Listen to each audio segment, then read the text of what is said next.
Vamos abrir a palavra de Deus no texto que se encontra no livro de Provérbios.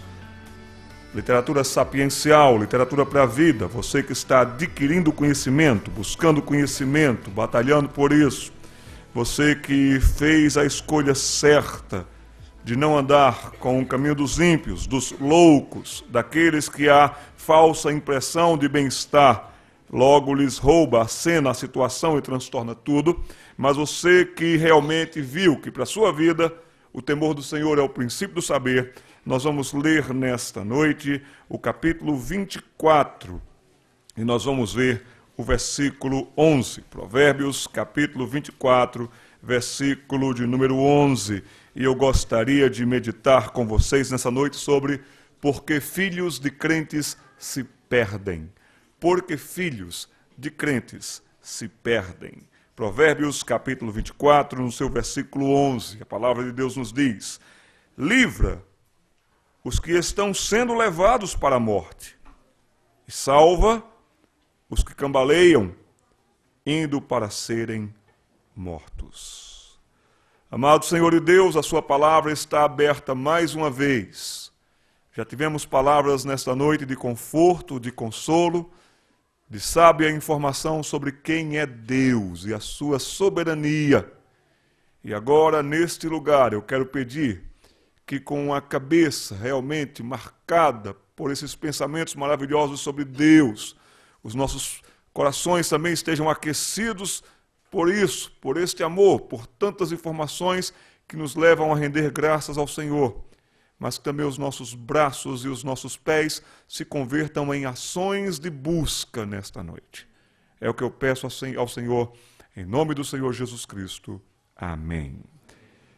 Livra os que estão sendo levados para a morte, e salva os que cambaleiam, indo para serem mortos. Nós temos aqui uma pequena animação e este é o dia a dia na lida, nas ruas da vida, como nós estamos vendo. Os bairros, as esquinas, os becos, muitos deles sem saída, mas as pessoas nas cidades, as pessoas com as quais nós convivemos, elas estão caminhando. E enquanto elas estão caminhando, elas estão procurando ser felizes, elas estão procurando ser alguém na vida. E essas pessoas, muitas delas, estão andando, baseando sua vida, seus sentimentos, suas decisões, seus projetos, claro, em algum tipo de religiosidade. Nós vivemos num país considerado o maior país cristão do mundo, ou pelo católico do mundo, e um dos maiores países cristãos do mundo. Então as pessoas se baseiam numa religiosidade, e eles até expressam isso. Vocês podem ver através dos adesivos nos carros, através dos colos das moças e dos rapazes, trazendo alguma expressão ou manifestação, através de um crucifixo ou de uma outra imagem qualquer. Nós podemos ver isso também através das camisas que as pessoas estampam. Há uma religiosidade nas nossas ruas. Mas também pessoas ainda tentam ser cidadãs, pessoas ainda tentam se esforçar, fazer o máximo. E daí vem também as ONGs, e as pessoas estão procurando melhorar a situação social e resgatar a dignidade social de uma nação e de um povo. Existe muita gente com boa conduta, de índole de boa conduta. Pessoas que são, de fato, não expressam qualquer religiosidade ou tão somente um tradicionalismo. Tem os ateus até, mas muitos deles são pessoas que procuram partir de um pressuposto de que têm dignidade, de que devem respeitar, de que devem honrar ao próximo, e assim eles agem por boa conduta também. Pessoas estão trafegando nas ruas da vida, buscando mais educação, mais informação, procurando melhorar sua formação ou intelectual, também formação de trabalho. Pessoas estão recorrendo à psicologia, buscando ajuda na psicologia para enfrentarem suas lutas, seus conflitos. E assim a humanidade vai passando na porta da gente. E assim as pessoas vão passando nos bairros da gente, na frente das nossas igrejas. São pessoas que estão indo para a faculdade, para o trabalho, para a escola e assim por diante. Mas também tem um grupo de pessoas, talvez a maioria aqui se encaixe dentro desse grupo. Um grupo que foi nascido na igreja, por assim dizer. Desde pequeno, gente que mamou ao som de Tu és fiel, Senhor, não é? Então, gente que nasceu na igreja, por assim dizer. Algumas pessoas dizem, olha, eu nasci na igreja, pastor, eu nasci num hospital e não sou médico. Então também gente que nasce na igreja não quer dizer que é cristão, que segue a Cristo. Mas gente que tem pelo menos, além dessas informações que já vimos, ainda a informação da fé, dos conceitos, do princípio do cristianismo. E desde cedo, estes aprenderam as histórias da Bíblia. Aprenderam sobre Davi, aprenderam sobre Elias, aprenderam sobre a criação do mundo, dominaram essas histórias da Bíblia e são até capazes de, tanto que receberam na escola bíblica dominical, nas escolas bíblicas de férias, nos acampamentos frequentados, de contar essas histórias realmente com grande fidelidade àquelas outras pessoas. Eu sei da história de Davi, eu sei da história de Sansão, conseguem recitar salmos inteiros até. E são esses que estão caminhando também, buscando felicidade neste mundo, buscando ser alguém na vida. Existem aqueles que um dia nasceram em famílias evangélicas. Nasceram na igreja, por assim dizer, desde pequenininho, frequentando o berçário das igrejas. Estes também aprenderam as histórias da Bíblia, aprenderam, decoraram salmos, mas teve um dia marcante em suas vidas quando eles nasceram de novo. Quando eles tiveram um encontro redentor com o Senhor e Salvador Jesus Cristo. E há uma diferença muito grande entre nascer na igreja e nascer de novo. Tem muita gente que nasceu na igreja. Tem muita gente que pensa que é crente. A pessoa que me levou a Cristo dizia algo que eu gostava muito de realmente ouvir, porque aquilo tinha a ver com a minha história. Eu era um desses que nasceu na igreja, nasceu numa família evangélica, mas que ainda não tinha nascido de novo. E um dia Jorge Tai chegou para mim e disse, olha, Jader, muitas vezes filho de crente, cretino é. E eu me sentia assim. E eu era assim. Mas teve um dia de uma Páscoa de 1978, quando a verdade do céu raiou na minha mente, quando me vi, quando me examinei, quando me senti pecador, quando me senti condenado, merecedor do inferno, mas quando eu pude sentir no meu coração a paz com Deus, porque Ele me libertou do império das trevas e me transportou para o reino do Filho do seu amor. E hoje eu tenho a redenção, e hoje eu tenho o perdão dos pecados, e hoje eu tenho a comunhão, e hoje eu vou para o céu com você. Nós vamos glorificar este grande Deus, nós vamos louvá-lo por toda a eternidade, porque um dia a cruz foi levantada, e um dia pessoas tiveram o privilégio de nascer de novo por causa de Jesus Cristo. Mas algumas pessoas não sabem aonde estão. Algumas pessoas ainda estão procurando, algumas pessoas ainda estão buscando. E muitas dessas pessoas podem ter se decepcionado com essas vias de rodagens dessas avenidas da vida. Talvez se decepcionaram com a religiosidade. E religiosidade decepciona mais cedo ou mais tarde. E as pessoas estão trocando de religião como se troca de camisa. Talvez se decepcionaram com o sistema que aí está. Tentam ser bons cidadãos, mas veem que as coisas não estão indo bem. E eles desistem de uma cidadania, de marcar um país, de melhorar um país. Alguns estão realmente negociando as suas condutas. A moral realmente está sendo jogada de um lado para o outro. Às vezes se tem boa conduta aqui, mas não se tem bons pensamentos aqui. Não se toma boas atitudes acolá. Pessoas estão decepcionadas com a educação. Eu estudei tanto, eu batalhei tanto, eu tenho 2 cursos para ganhar isto. Enquanto alguém vem dar um golpe e leva infinitamente mais do que eu poderia imaginar. Ou então eu estudo, me formo e alguém se torna jogador de futebol e vai ganhar milhões vendendo Rexona e eu não vou ganhar nada.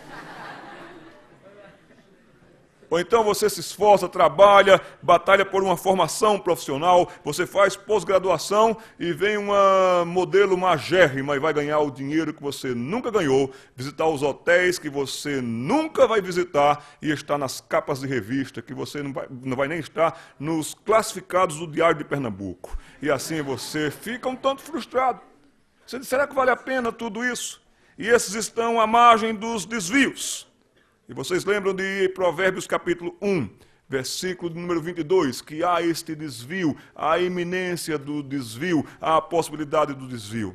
Mas também tem aqueles que um dia frequentaram a igreja. Tem um dia esses que cresceram ouvindo as histórias bíblicas, mas também se decepcionaram, se frustraram. Procuraram dentro de si e nada encontraram. Procuraram nos outros. E esses estão à margem, e esses já estão tomando desvios. E é tão triste quando um filho de crente se desvia. Eu trabalhei na FEBEM em São Paulo. Naquela FEBEM que quando vocês veem na televisão, a coisa é muito feia, vocês veem na televisão, eu vi aquilo de dentro, de perto. E eu fiquei impressionado porque eu fui trabalhar com aqueles garotos que tinham 16, 17, 18, muitos deles de alta periculosidade.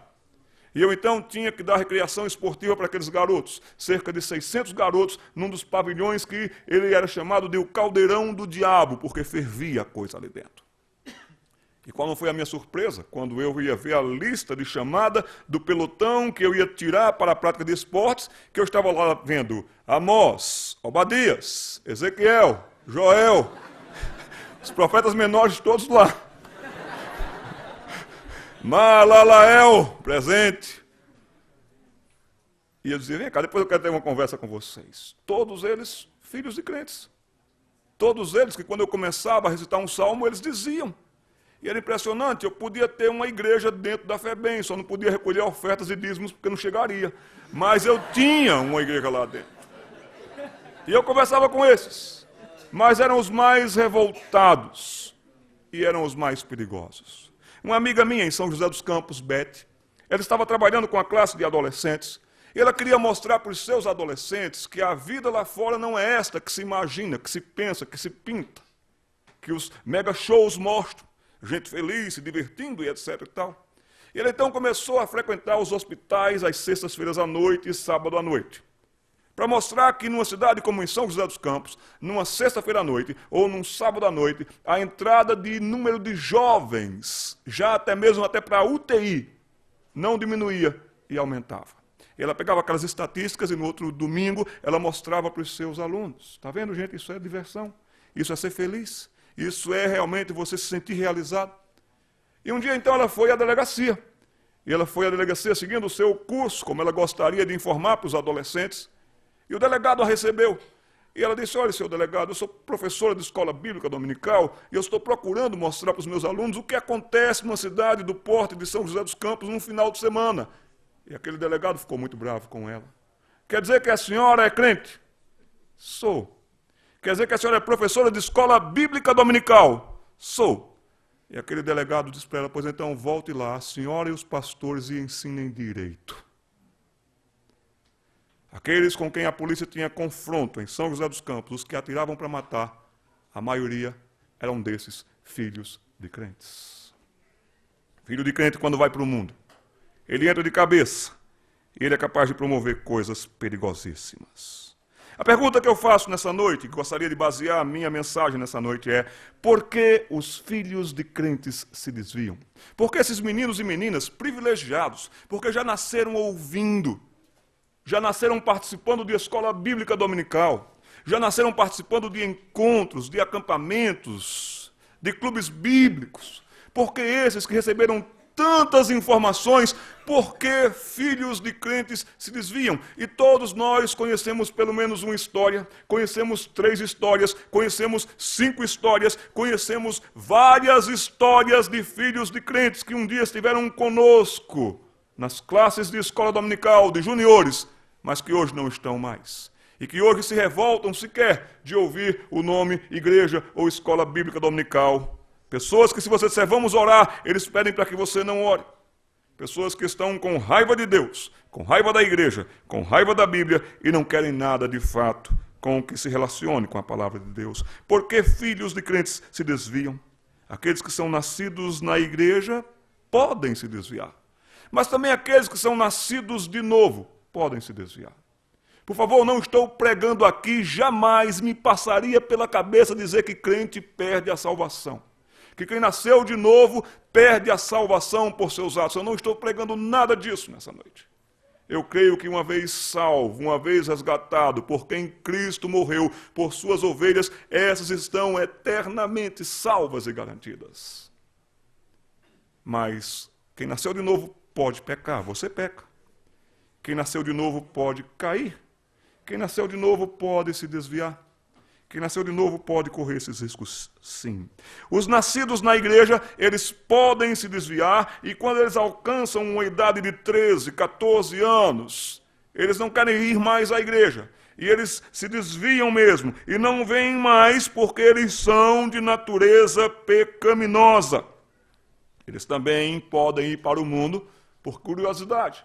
Os pais prenderam tanto, os pais seguraram tanto, que aquilo foi incentivando um combustível da curiosidade, e quando chegou uma certa idade, aqueles que um dia foram criados na igreja disseram: não, eu quero ir para o mundo, eu tenho curiosidade de experimentar tal bebida, eu tenho curiosidade de andar com tal turma, eu tenho curiosidade de fazer isso, de viver isso, o meu alvo e projeto de vida é chegar em casa embriagado, eu quero realmente fazer isso para ver como é. E existe essa curiosidade, mas também existe a ilusão. Como a nossa irmã hoje falou, a questão hollywoodiana. E esses momentos todos, os mega shows, e quando mostra aquela plateia toda vibrando, delirando, aquele garoto diz: eu também devia estar ali é o meu lugar. E aí ele recebe toda uma carga de informação. Informação capilar também, não tem nada a ver com cabelo, é a informação lateral dos seus colegas de escola, que quando chega na segunda-feira contam as suas aventuras, contam cada coisa mirabolante que eles ficam realmente achando que aquilo é que é vida, e eles iludidos querem praticar aquilo. E quando eles vão para o mundo, eles praticam o mesmo, e eles praticam com intensidade. Aqueles que são nascidos na igreja, muitas vezes eles vão para o mundo por teimosia mesmo, por birra mesmo, por rebeldia mesmo. Eles tiveram orientação, eles tiveram acompanhamento, eles não foram forçados a ir à igreja como muitos foram. Pelo contrário, foram incentivados, tiveram amor, tiveram carinho. Mas o coração do homem é enganoso, o coração do homem é corrupto. O coração do jovem também o é, o coração do adolescente também o é. E chega um momento em que ele se rebela e, por teimosia, ele quer ir para o mundo. E ele quer desafiar os pais. E ele quer fazer com que os seus pais sofram até. Eles vão para o mundo por autocomiseração do tipo: eu mereço. A vida cristã é isso, é só cantar, é só estar aqui. Não, eu mereço mais, eu mereço ser feliz, eu mereço a alegria. E por uma certa autocomiseração, estes também estão achando que eles vão buscar lá fora uma autossatisfação.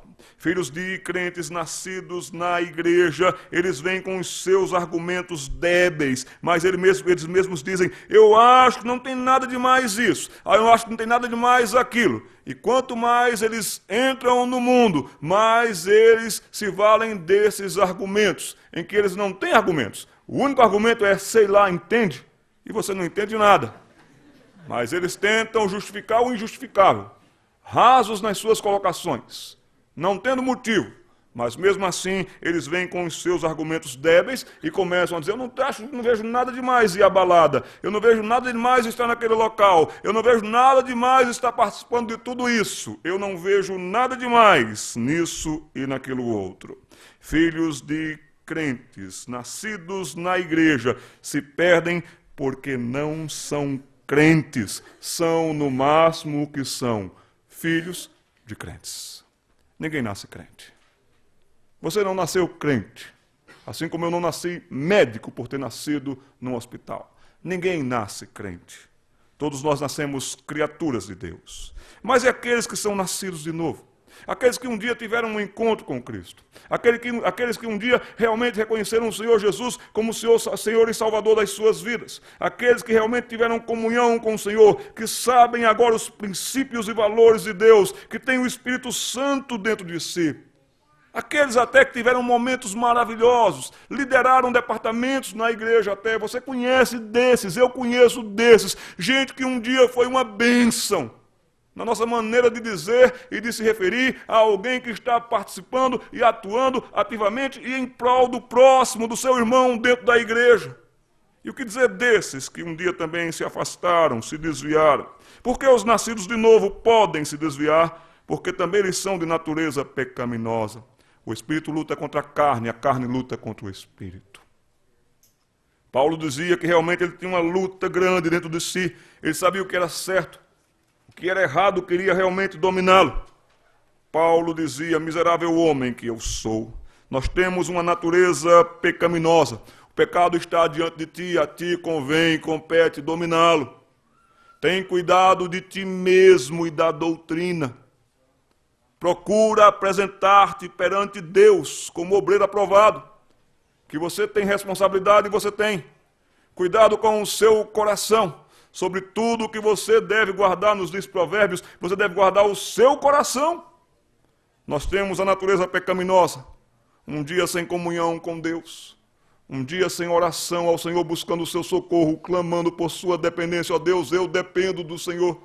Um dia sem você realmente reconhecer o seu potencial de pecado e o pecador que você é, e você está na zona de risco, na zona de tiro. Cada um é tentado pela sua própria cobiça quando esta o atrai e o seduz. E o pecado, uma vez concebido, vem toda aquela sequência que Tiago capítulo 1, versículos 13 e 14 lhe informa. Vai gerar a morte. E muitas vezes pode começar a gerar ali a falência da sua vida devocional. O pecado poderá lhe conduzir a uma falência na vida de oração e você nem orará mais. E de repente o pecado conquistou um espaço na sua vida, nos seus pensamentos. Os seus desejos agora estão em ebulição. Um crente nascido de novo, ele pode se desviar se ele não se cuida. E a sua natureza pecaminosa, porque ele ainda é pecador, o coloca sempre numa situação perigosa para que ele tropece. Ele também pode cair, ele também pode se desviar por curiosidade. Um nascido de novo também pode se iludir. Ele está nesse mundo. Um nascido de novo também pode ter um arrobo de teimosia. Um nascido de novo também pode ser teimoso. Pode se achar até autossuficiente. E nessa autossuficiência, não, eu sei o que estou fazendo. Não, eu sei em quem tenho crido. Mas não passa da boca para fora. Ele pode, de fato, cair. Ele pode até querer chamar a atenção para si, imitar um estilo de vida do mundo. Imitar um estilo de aparência mundana que os outros vivem. E sem perceber, daqui a pouco ele vai se afastando, e ele poderá estar até comungando das ideias desses. Um nascido de novo pode sentir-se, eu mereço. Mas olha, só eu que levo as coisas nessa mocidade. Só eu que realmente estou levando a mocidade nas costas. Eu mereço um descanso. Eu mereço realmente ficar em casa no domingo de manhã para descansar, porque olha, eu estou tão cansado. E você agindo dessa maneira, você realmente poderá estar enfraquecendo áreas importantes da sua vida. Um nascido de novo também pode entrar por argumentos débeis. Eu acho que não tem nada demais. Eu acho que isso é a sua opinião. Isso é radicalismo da sua parte. E você começa agora a querer negociar princípios e valores da palavra de Deus. Também pode acontecer com você, moça. Também pode acontecer comigo. Mas um filho de crente, que nasceu de novo, que conhece ao Senhor Jesus Cristo, ele pode se desviar porque ele pode ser tentado. E em sendo tentado, e em cedendo à tentação, e em caindo em tentação, eles são capazes de pecar. Cuidado com o tentador. Na oração que o Senhor Jesus Cristo nos ensinou, ele diz, mas livrai-nos do mal, como está na nossa Bíblia, mas no texto original está dizendo, mas livrai-nos do maligno.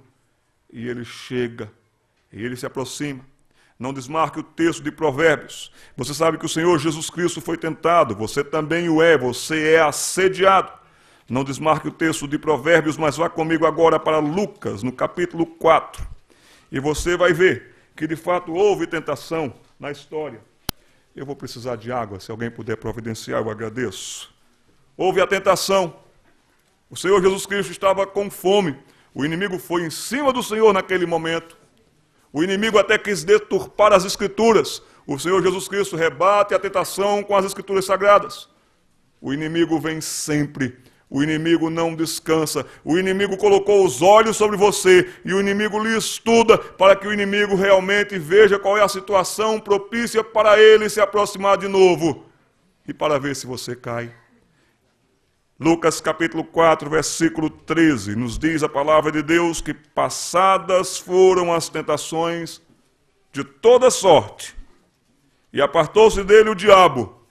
E como está escrito na sua Bíblia? Até momento oportuno. Até momento oportuno para o diabo. Crentes podem se desviar. Crentes podem realmente, nesse aspecto, cair em pecados. Podem praticar pecados, porque eles podem ser tentados. E a sua natureza pecaminosa, não cuidada, poderá colaborar para isso. Agora, a pergunta se aprofunda um pouco mais. Agora, A pergunta ganha uma dimensão mais intensa e eu chamo a sua reflexão e eu rogo por sua oração por estes. Porque filhos de crentes se perdem. O texto lido de Provérbios diz: livra o que estão sendo levados para a morte. Não é brincadeira. A situação não é fácil. Aonde esses meninos e meninas estão indo parar? É situação de morte, é situação de risco de vida, é situação de integridade física no fio da navalha, é situação de linha de tiro, é situação realmente de se entrar num vício e de sofrer anos e anos, e até vir a morrer por causa de um vício desse. Como numa noite ou numa madrugada em São José dos Campos, tive que acudir uma ovelha minha, que nascida na igreja, teve até a oportunidade de nascer de novo, mas depois caiu, foi para as drogas, contaminou-se com a AIDS. E eu tive que dar assistência às 2 da madrugada, e dali ele morreu. Mas tem muitos deles que se perdem nas ruas da vida. Tem muitos deles que se perdem na prostituição da vida. Tem muitos deles que enveredam no homossexualismo. Por que pais perdem os seus filhos? E por que filhos de crentes se perdem? Em primeiro lugar, filhos de crentes se perdem porque muita gente na igreja pensa que eles são crentes. Estão ali, cantam como crentes, vivem como crentes, falam como crentes. O seu resultado é que ele é crente. Meu querido, minha querida, seria um exercício muito bom se você é professor de escola dominical. Você pedir razão da esperança que esses têm. Porque as crianças também podem fazê-lo. As crianças podem dizer em quem tem crido.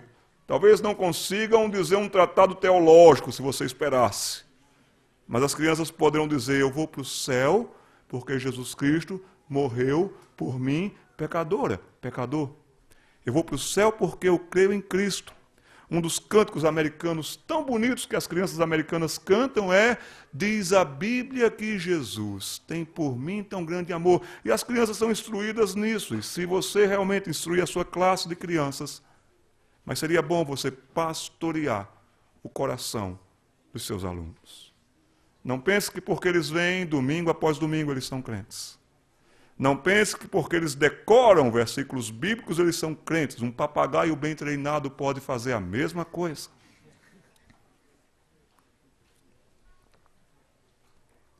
Cuide da alma daqueles que Deus lhe confiou. Esteja com eles. Procure não só ver o grupo, mas procure ver os indivíduos.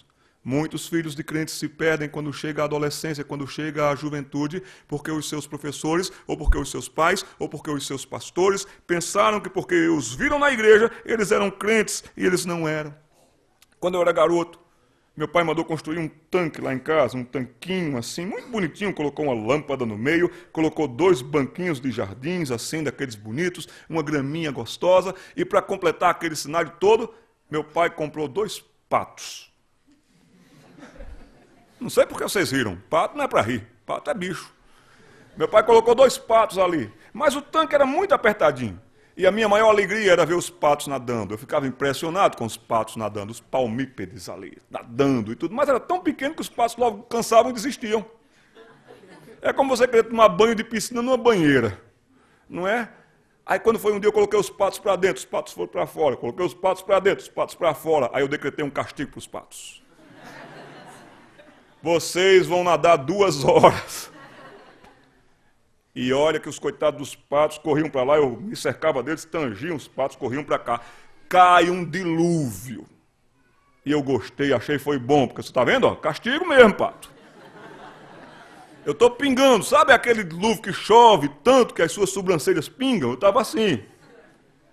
E aí então passou, fiquei ali quase 2 horas com aqueles patos, depois eu cansei, quando eu cansei eu fui embora. Aí quando eu estou no primeiro ano científico, eita, isso faz tempo, lá em Caruaru, no Colégio Diocesano, aí a professora de biologia disse: por que os patos... Eu disse: opa, esse assunto me interessa. Esse assunto me interessa, esse assunto me realmente chama a atenção. Por que os patos... Pois não, professora, continue. Os patos, eles têm uma substância na pena, sim, que eles conseguem entrar na água e não se molham. Isso o quê? Pois é, a água pode estar fria, pode estar quente, pode estar gelada. Quando o pato entra na água, a substância da pena do pato o protege e a sua carne não tem contato com a água. Foi a minha carne que teve contato com a água. Quem foi o pato? Fui eu. Tem muito filho de crente que entra na igreja, mas a igreja não entra nele. Tem muito filho de crente que até entra no evangelho por saber quem foi Mateus, Marcos, Lucas, João, saber onde está tal texto, saber recitar tal texto, mas aquilo não entrou nele.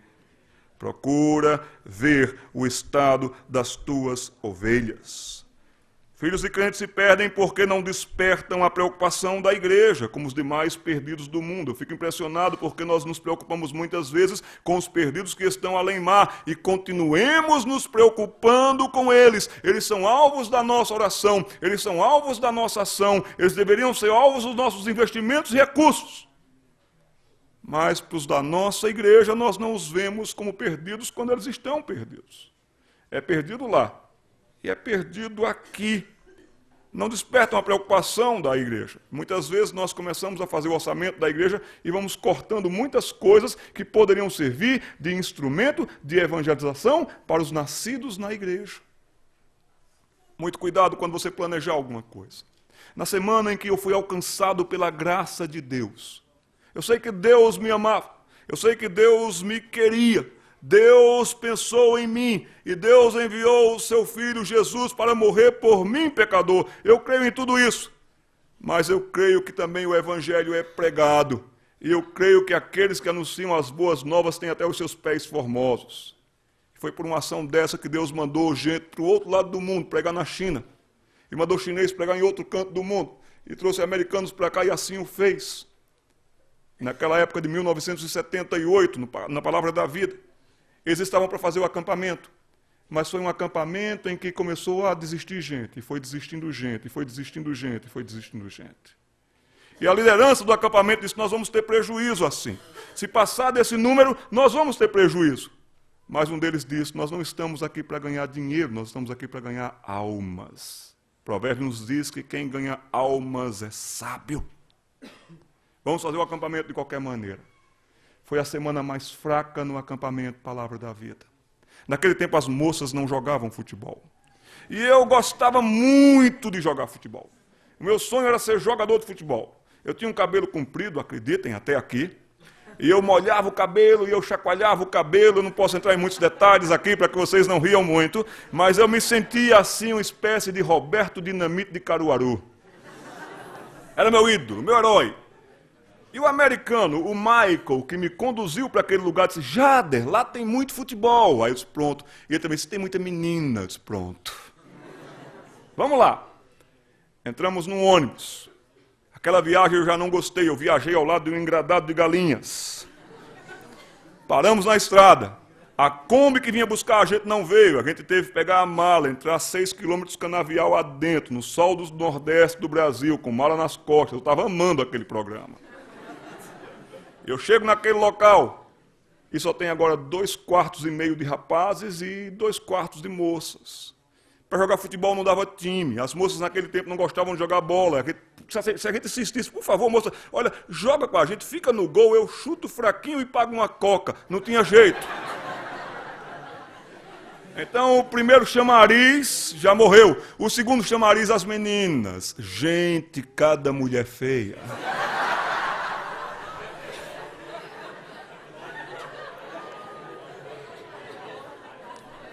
Eu saí dali com a nítida impressão que o chupa-cabras tinha parentes.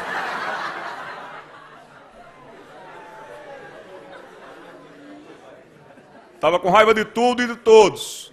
E os equipantes, uns malas, vinham o tempo todo. Para isso, para aquilo, tomar banho, fazer aquilo outro. E eu não aguentei, e eu fui na cozinha e eu disse, minha senhora, eu estou precisando ir para o Recife, como é que a gente faz para sair daqui? Porque eu não tinha decorado o caminho, que era muito canavial e muito isso. Como é que a gente faz para sair daqui, minha senhora? Ela estava cortando, descascando alguma coisa, cortando cenoura, alguma coisa assim. Ela nem levantou a vista, continuou ali, plá, plá, plá. Ah, moço, só no sábado. Isso devia ser uma terça-feira. Aí eu apelei, eu disse, mas minha senhora, e se alguém ficar doente? Porque eu ia ficar doente. E se alguém ficar doente? Os pastores oram.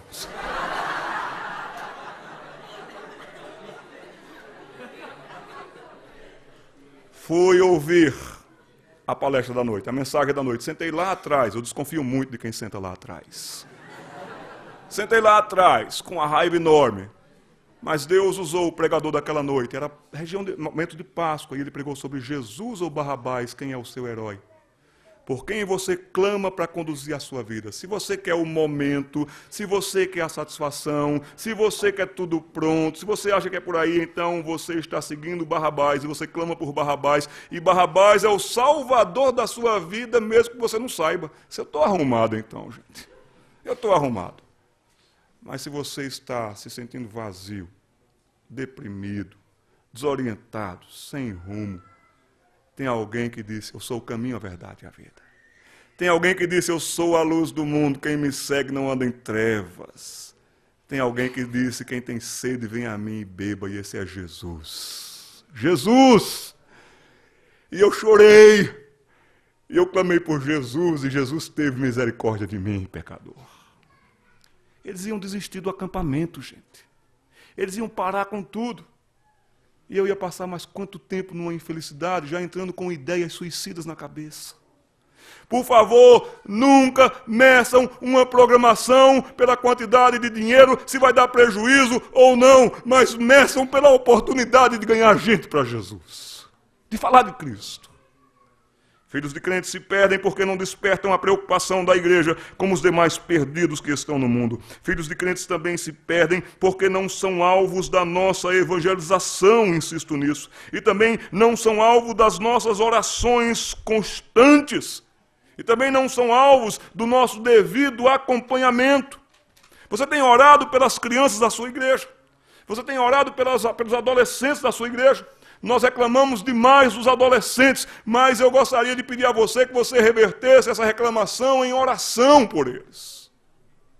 Ore pelas crianças, ore pelos adolescentes, ore pelos jovens e lhes dê o devido acompanhamento. Acompanhamento de companhia, acompanhamento de companheiro, acompanhamento de alguém em que eles podem confiar. Muitas vezes eles não têm com quem se abrir. Eles não têm um pai, eles não têm a mãe, mas a palavra de Deus nos diz que ainda que o nosso pai, que a nossa mãe nos desampare, o Senhor não desamparará. E o Senhor usa a sua igreja, e o Senhor usa o seu povo para isso, que Ele lhe use, e muito lhe use, para que você acompanhe esses filhos de crentes. Filhos de crentes se perdem, porque seus pais descuidaram, ou porque seus pais terceirizaram sua evangelização e vidas. Descuidaram de casa, descuidaram de orar com eles e por eles. Eu achei muito bonito porque a minha filha Fernanda, quando tinha 4 anos de idade, ela entrou no nosso quarto e ela encontrou a minha esposa de joelhos. E a minha filha pensou que a minha esposa estava sofrendo alguma coisa, e disse, mamãe, está com dor? Porque a senhora está assim, encolhidinha, de olho fechado, e oraram juntas. Será que seu filho vai ter o privilégio de lhe flagrar orando ao Senhor? Ele tem que aprender a orar com você. Será que seu filho vai ter o privilégio de aprender a ler a palavra de Deus com você? Ou será que você está terceirizando? Vem cá, fala aqui de Cristo para o meu filho. Quem é o herói do seu filho? É você.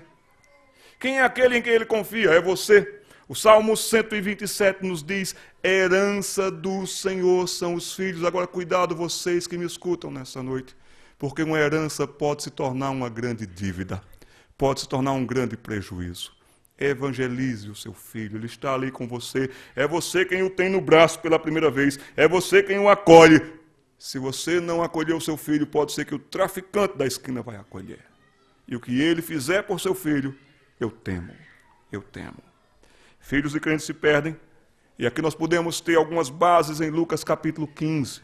Em Lucas capítulo 15, o Senhor Jesus Cristo nos conta parábolas. Nos conta a parábola da moeda perdida, nos conta a parábola da ovelha perdida, e nos conta a parábola também do filho perdido, do filho pródigo. Na parábola da ovelha perdida, a ovelha se perde, por ser um animal irracional. E um animal irracional, encontrando a porteira aberta, o animal vai embora. Hoje eu desci aqui a rua na companhia de um cavalo. Não sei se vocês viram um marronzão que estava andando por aí. Tinha um monte de ovelhinhas por ali, não vocês, ovelhinhas mesmo, de 4 patas. Encontrou a porta aberta, os animais vão. Em termos humanos, muitas dessas crianças não têm noção, não são informadas, não são orientadas. E alguém já disse que este é um mundão velho sem porteira. E eles vão por aí, e vão indo, vão indo, vão indo. As portas abertas, casa aberta, lá aberto, tudo aberto, pode ir, pode ir. E filhos de crentes se perdem, muito jovens, porque a porta está aberta. E eles vão seguindo por aí. Agora, no caso da moeda perdida, a moeda não tem vida, é um objeto inanimado. A moeda não se perde, você é que perde a moeda. Já percebeu isso? Tem muita gente que perdeu o filho de crentes na igreja por seu mau comportamento, por seu relaxamento, por seu mau testemunho. Pais perderam os seus filhos porque os pais dentro de casa realmente eram outra pessoa. Mulheres perderam as suas crianças. Estes perderam estes. Um dia morreu um presbítero, infarto fulminante. Pum! Morreu. Quando morreu, correu a notícia logo, e os irmãos telefonaram um para o outro, morreu o presbítero fulano. E todo mundo parou o que estava fazendo, e todo mundo veio para a igreja. E todo mundo chorou e lamentou a morte daquele homem. E aí então o que aconteceu foi que no culto fúnebre o pastor pregou e tal, e depois deu a oportunidade para aqueles que quisessem dizer uma palavra, se despedir, dizer alguma coisa da importância daquele presbítero para a sua vida. E veio uma pessoa ali, logo se formou uma fila enorme, veio o primeiro e disse: eu quero dizer para vocês que eu perdi um pai, um verdadeiro amigo. Esse presbítero foi assim comigo, paciente, bondoso, atencioso. Sempre que eu pedi, ele estava à disposição para me atender. Aí eu não aguento nem falar, e foi lá chorar. E veio outro: eu quero dizer para vocês que eu perdi o maior professor de Bíblia da minha vida. E veio outro: eu quero dizer para vocês que eu nunca vi ninguém visitar e acolher tão bem uma pessoa. E só isso. A viúva estava sentada lá atrás, chamou seu filho mais velho, disse: meu filho, vem cá. Vai ver se é teu pai que está deitado mesmo lá na frente.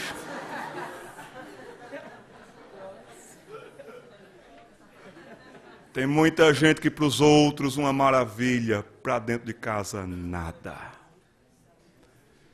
A moeda se perdeu porque outros perderam. É possível um professor de escola dominical ajudar estes a se perderem. É possível pastores ajudar estes a se perderem. Nós temos que parar de querer correr atrás dos outros por aí, chorar e lamentar e buscar aqueles que nós perdemos. A semelhança do filho pródigo, também muitos se perdem, filhos de crentes se perdem porque querem se perder. Não tem motivo. Recebeu-se toda a orientação, todo o carinho, todo o aconselhamento, todo o acolhimento. A igreja trabalhou muito bem por ele. Mas ele quis se perder. Ele chegou e disse: eu quero a minha parte, eu quero ir para o mundo, eu quero viver dissolutamente, eu quero me assentar com as piores prostitutas que existirem, eu quero me assentar com os piores bêbados que estiverem à disposição, eu quero. Tem desses que querem a perdição. Foi o filho pródigo quem quis perder. Também filhos de crentes se perdem. E a minha pergunta para vocês é: nesse momento crucial da vida de uma pessoa que é mesmo a adolescência, é a adolescência uma idade crítica para a vida e para a fé? Pode ser que sim. Quando é criança, você crê em tudo e canta tudo, você não tem nenhum problema quanto a isso. Quando você é criança, você obedece, não questiona. Deixe-me adiantar um pouco aqui por causa da hora. Você não se questiona, você não se envergonha de falar até de Cristo. Olha, vai lá na frente e recita um verso. E você vai lá na frente e recita um verso. Vai lá e diz para o teu coleguinha: Jesus te ama. Jesus te ama.